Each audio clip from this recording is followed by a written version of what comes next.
Welcome to It's So Danica, Art of Education.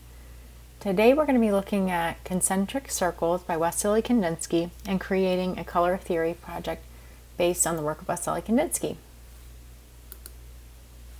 So today's project is all about color theory, and Wassily Kandinsky was passionate about color theory. You can find this worksheet and templates on the It's So Danica Teachers Pay Teachers store. And it is the Kandinsky Color Theory project. So let's go ahead and get started. You can follow along with me while I work in the video here.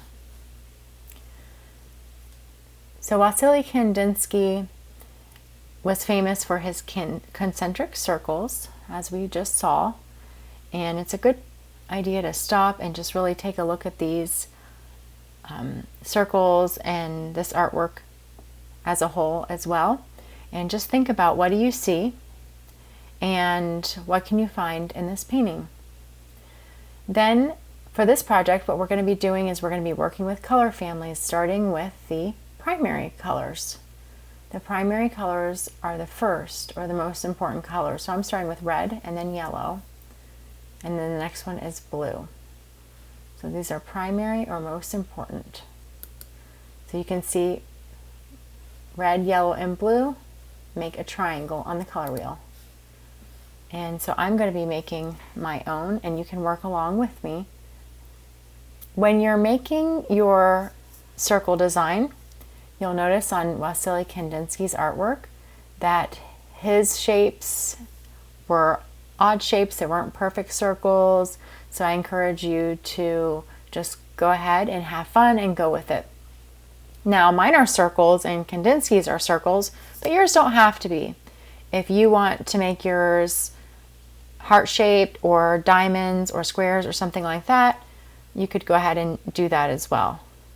If you're making something like triangles, you'll want to think about the fact that triangles can be faced one way or another way, and then put that into your plan, and just have a plan from the beginning, whatever you want to do, and make sure that you follow through with that plan.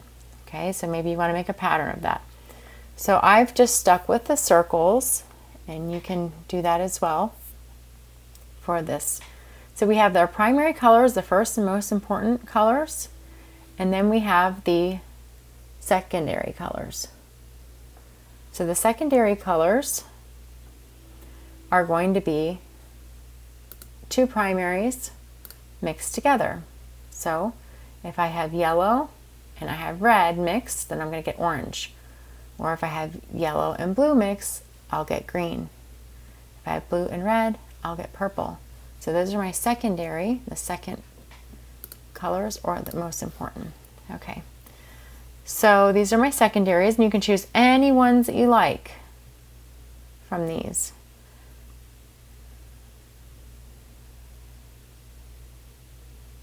So I have 3 crayons. You can use 3 crayons if you like, and choose to make your circles or your shapes have 3 colors, or you can do 2 colors. Try not to put too many though, because it does take a lot of time if you get a lot of colors going.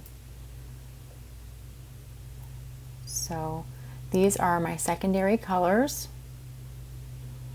I'm using crayons, but you can use anything you like, and this project actually works really nicely with pastels. You can do it with watercolor as well, but pastels probably works the best from what I've tried. But crayons also make a really nice effect. You can watercolor over the crayons, and that's another thing that you can do to make this project even more interesting. So we have our primary colors.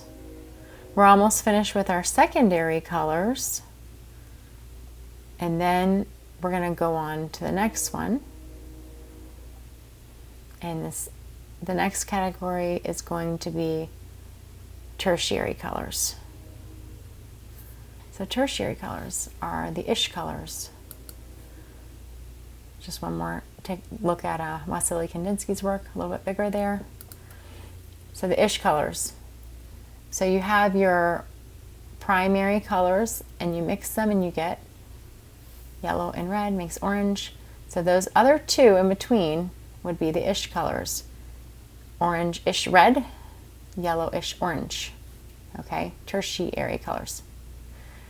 Then over here, the same thing. So you have green because yellow and blue makes green.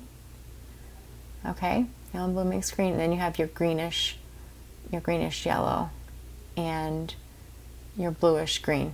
This isn't the best version of bluish green that I've seen, but anyway, you get the idea.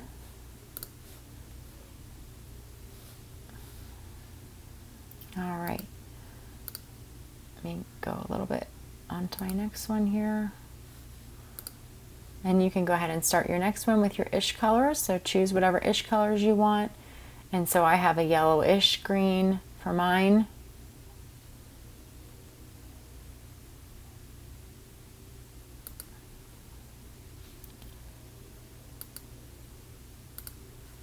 And then I have a bluish green, yellowish green, bluish green. And you can just use two colors if you want, or you can add more. And then I have a purplish red. I'm going to speed this up a little bit. So you get the idea.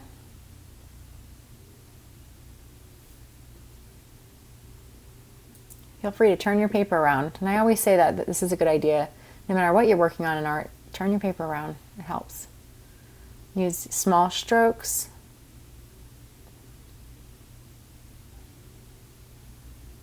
And then finish that one up. Okay, and then you can smooth up anything that you need to there.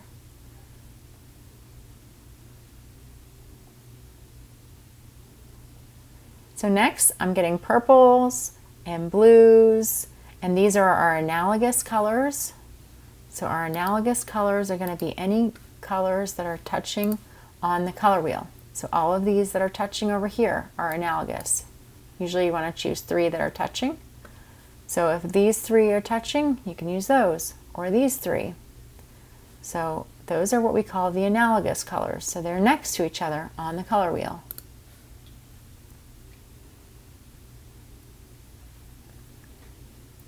Analogous colors create a harmonious effect. So if you want things to look like they really go together in your artwork and have a kind of a calm feel, then you might want to choose some analogous colors. I'm going to speed this one up a little bit so you can see the analogous colors.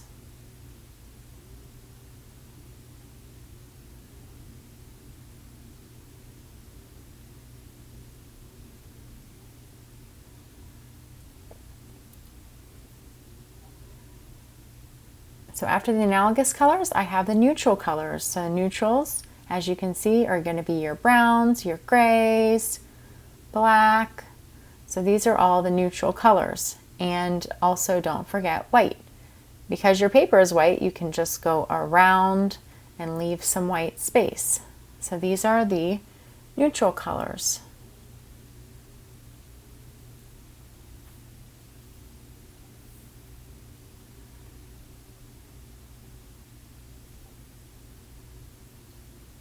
So Wassily Kandinsky used to like to try to find colors that worked, try to really experiment to see how colors worked next to each other.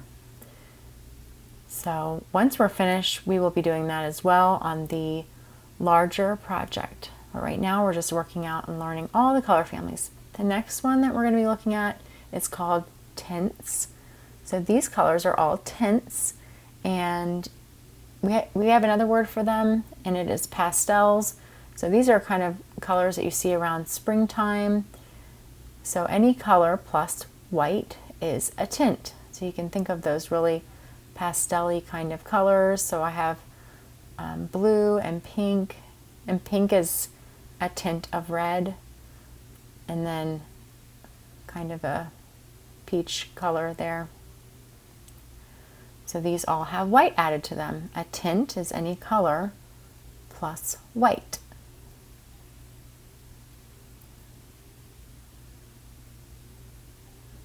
Then moving on to the complementary colors. So the complementary colors are any colors that are across from each other on the color wheel. Yellow and purple are across. Orange and blue are across. Okay, you can go this way. And then the other thing to mention is if you're thinking about red and green, those are also opposites, but pink and green are opposites as well. So anything that's across the color wheel. So for mine, I'm choosing pink and green and red. So I'm starting out here with some red and then going into the darker green. So you can put different layers of your colors.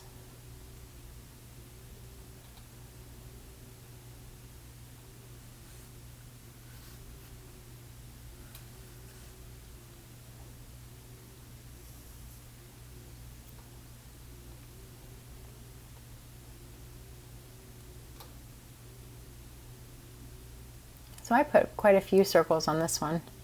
Really, I just enjoy these color combinations. So like Kandinsky, I like to experiment with the colors. And this is a color combination that I really like together, so I went ahead and put some more.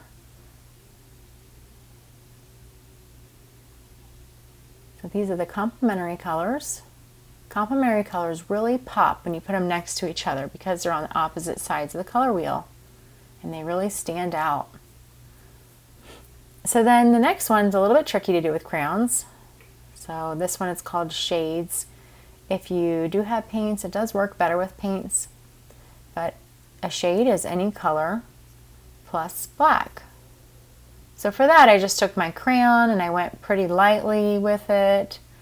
And I did separate these circles so you could just tell where I started another color. So in the middle, I did some blue and a little bit of black. And then I continued on to the other colors. So I'm going to speed up a little bit as I'm mixing my green in here. You can see then I have done the background.